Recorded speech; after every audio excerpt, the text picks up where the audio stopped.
ನಿಮ್ಮ ಹಳೆಯ ಚಿನ್ನದ ಒಡವೆನ ಅಧಿಕ ಬೆಲೆಗೆ ಮಾರಬೇಕೆ? ಆಟಿಕಾಗೆ ಕಾಲ್ ಮಾಡಿ 8880 Attica gold company. Ponnanna AS Ponnanna. So ಇದೊಂದು ಅಂದರೆ first time MLA. So Kodagu ಜಿಲ್ಲೆಯಿಂದ ಆದಂಥವರು ಫಸ್ಟ್ ಟೈಮ್ MLA, ವಿರಾಜಪೇಟೆಯಿಂದ ಆಯ್ಕೆಯಾದಂಥ MLA ಇವರು. ಸೊ BJP ಭದ್ರಕೋಟೆಯಲ್ಲಿ ಗೆದ್ದಿದ್ದೇ ಇವರು ಒಂದು ಅದೇ ಒಂದು ಕಾಂಗ್ರೆಸ್ಗೆ ಒಂದು ದೊಡ್ಡ ಪ್ಲಸ್ಸು, ಅವ್ರ ಸಾಧನೆ ಕೂಡ ಅಂತ ಹೇಳ್ಬೋದು. ಮಾಜಿ CM ಸಿದ್ದರಾಮಯ್ಯನವರಿಗೆ ಅತ್ಯಾಪ್ತರು, ಅವರ ಕಾನೂನು ಸಲಹಾಗಾರರು ಕೂಡ ಆಗಿದ್ರು ಇವರು. ಜೊತೆಗೆ ಅತ್ಯುತ್ತಮ ಕಾನೂನು ಪಂಡಿತರು, ಸಂಸದೀಯ ಪಟು ಕೂಡ ಹೌದು. ಸೊ ಇವ್ರಿಗೂ ಕೂಡ ಕೊಡಬೇಕು ಚಾನ್ಸು.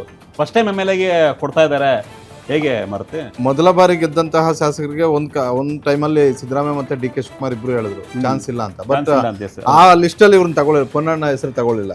ಬೇರೆಯವ್ರಿಗೆ ಅದನ್ನೆಲ್ಲ ಹೇಳಿ ಕಳಿಸಿದ್ರು. ಆದ್ರೆ ಸಿದ್ದರಾಮಯ್ಯ ಮತ್ತೆ DK ಶಿವಕುಮಾರ್ ಇಬ್ರು ಕೂಡ AS ಪೊನ್ನಣ್ಣ ಹೆಸರು ಆ ಲಿಸ್ಟ್ ಅಲ್ಲಿ ತಗೊಂಡಿರ್ಲಿಲ್ಲ. ಮೊದಲಿಂದ ಬಹಳಷ್ಟು ಜೋರಾಗಿ ಚರ್ಚೆ ಆಗ್ತಿತ್ತು. ಸಿದ್ದರಾಮಯ್ಯ ಅವ್ರಿಗೆ ಬೇರೆ ಆಪ್ಷನ್ ಇರಲಿಲ್ಲ, ಕೊಡ್ಲೇಬೇಕು ಅಂತ ಹೇಳ್ಬಿಟ್ಟು.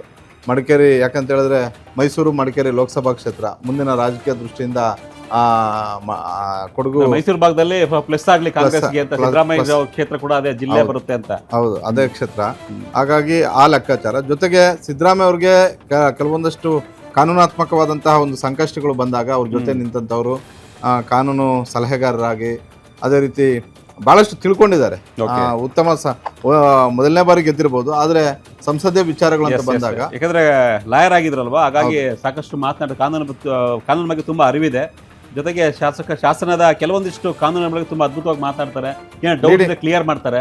ಅಲ್ಲ, ಕೋರ್ಟಲ್ಲೂ ಲೀಡಿಂಗ್ ಅಡ್ವೊಕೇಟ್, ಇಲ್ಲೂ ಕೂಡ ಲೀಡಿಂಗ್ MLA.